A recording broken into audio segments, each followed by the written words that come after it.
Hi friends, this is Josh from musiclikeyoumeanit.com. Welcome to the next installment of the From Start to Finish Metalcore series. Today I want to talk about one-shot snare samples.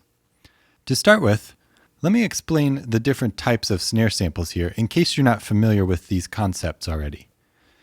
In the last video, I showed you some multi-sample snare tracks.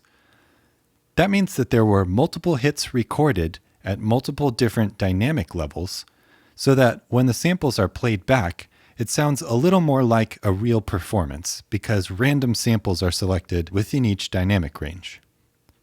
One-shot snare samples, on the other hand, are much less dynamic. It's actually just what it sounds like. It's one single snare hit at one dynamic that's then used for every single snare hit in a song. Now, as you can imagine, one-shot snare samples sound much more robotic than multi-samples. For a long time, I actually ignored this category of snare samples for this very reason. I figured if I already have multi-samples and those sound more human anyways, why would you want to use one-shot snare samples? Well, I think maybe the best way to explain this is to show you what the one-shot snare sample is contributing in this mix. I'll go ahead and play back the whole mix, and then I will toggle on and off both the one-shot snare sample and the multi-samples so that you can hear what each is contributing.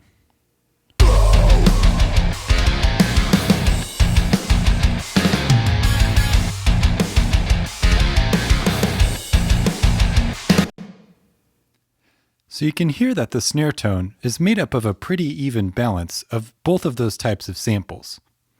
The multi-sample is adding a more lifelike characteristic, while the one-shot sample is adding more punch and consistency.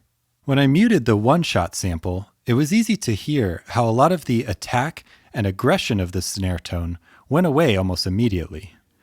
The interesting part, though, is when I turned off the multi-samples, the snare started to sound a lot more robotic and less present overall. To me, this is a sign that the one-shot sample in this mix has been used well. I don't think that it should be making up the majority of a snare tone if I'm trying to get the snare to sound like a real human performance. On the other hand, just using multi-samples often won't give you that highly consistent modern metalcore snare tone. I've found that crafting a great snare sound sometimes requires both of these types of samples. The important part is to listen to the snare that you're given in a mix to figure out which type of sample is going to support it best. In this song, I didn't have any live snare tracks, so the multi-sample is playing that role, and then the one-shot snare sample is supporting by adding more consistency and a nice aggressive mid-range into the snare tone. Let me show you the sample by itself to give you a better idea what I'm talking about here.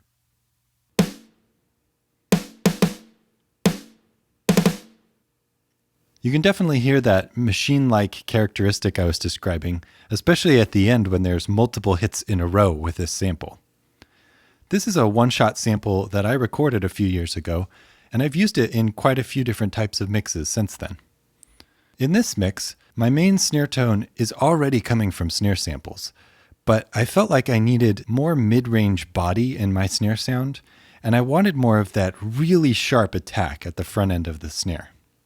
In a later video, I'll show you the snare reverbs that I'm using here, but one-shot snare samples are also important when I'm feeding the snare tone into a reverb, because they help make the reverb more consistent as well. This one-shot sample has a little bit of processing on it already, but I tried to leave a good amount of natural tone so that I could adapt it to each mix. Let me show you the processing I'm applying here to make it fit this snare tone.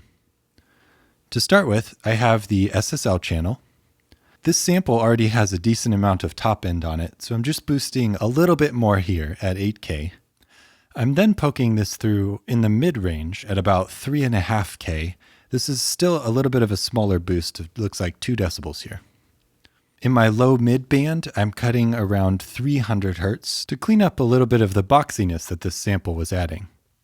And then this is a big deal right here. I have a bell boost, and this is all the way down at 60 Hz, pushing up 3 decibels. I felt like by this point in the mix, I liked the top end I was getting from my session snare sample, but I still wanted just a little bit more low end in the snare. Now, 60 Hertz is a little bit lower than I normally look for low end in a snare drum, but in the context of the mix, I found this worked really well. Let me show you how much this EQ is changing the tone of the snare drum.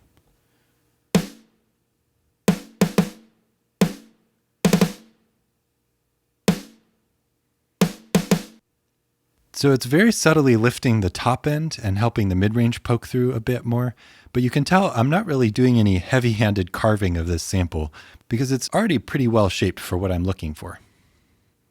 The next plugin in the chain is the Massey tape head. I have this in bright mode again because I want to make sure I'm not losing the top end of the snare attack and the snare rattle that's coming through in this sample. Let me show you what this plugin is adding.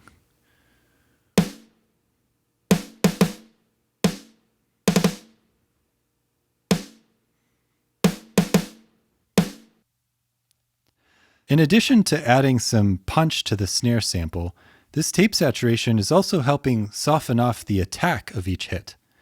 A cool side effect of that is that it makes the sample sound a little less mechanical afterwards.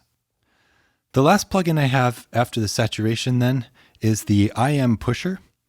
I explained how I was using this on my other snare track, but basically I'm repurposing this plugin to be just a clipper. To do that, I've just turned off all the other processing in this plugin, as you can see. From there, I've dialed this in the context of the mix to try and add even more punch to this snare sample without smushing it too much. Let me turn this on and off so you can see how much I'm clipping the snare.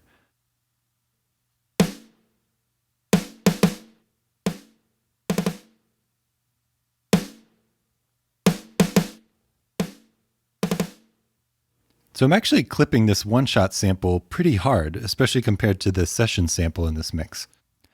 You can hear that because the attack of the snare is just starting to soften up as I apply this. I'm mainly using this plugin to increase the apparent loudness of the track, which clippers are great for. You can hear when I clip it this hard though, that I'm getting a little more length out of the sample as well. We can hear more of that snare rattle, and we even get a little more of the mid-range character of the snare. For me, this really illustrates another thing I love about using one-shot snare samples in mixes like this. Because it's producing such a consistent tone, I feel like I can push it a little bit harder to shape the sound in a way that complements the main snare tone. I can then dial it in the mix just enough that I feel like it's adding the punch I'm looking for, but not so much that it's overshadowing the great tones I've already built.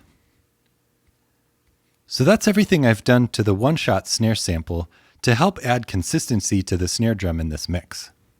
My question for you today is this: how do you find the right balance of dynamics in the snare samples that you use? Leave a comment below and let me know what your process is. Finally, if you haven't checked it out yet, I highly recommend my free mini workshop on music creation, which is available at musiclikeyoummeanit.com/workshop. There I go over 12 important decisions that you have to make in order to produce high quality music. The best part of this workshop is all of these tips are applicable no matter what your skill level is. That's all I have for you today. Keep making great music, everyone, and I will look forward to seeing you next time.